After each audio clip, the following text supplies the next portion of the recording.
Slovenska domena wikileaks.si je zaživela že v začetku decembra, vendar še vedno deluje s pomočjo zrcalnega strežnika.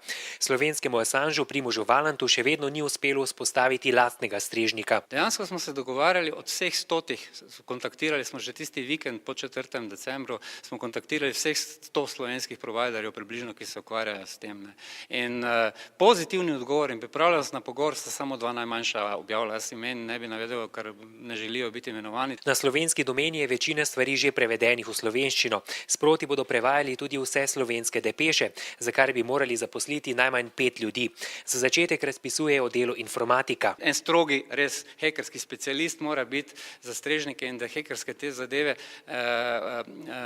dela na tem in to 24 ur na dan, jaz pa vse ostalo pri neki minimalni neto plači 1500 evrov na mesec za oba dva, to podvojimo krat 2 in pol pridemo na neki minimalni znesek 6600 do nekih 8300 evrov na mesec zgolj za dva zaposlena, ki samo kritje stroška, telefon, strežnik plača. Valant je obenem prepričan, da je Wikileaks trenutno usmerjen preveč globalno, zato bi moral zaživeti tudi na lokalni ravni. Kar je pa najbolj bistveno vsega tega pa je postavitev anonimnega in varnega sprejemanja skrivnih dokumentov, ki kažejo na nepravilnosti, kazniva dejanja v družbi, v birokraciji državni, v vladi, v poslovnih podjetjih in tako dalje.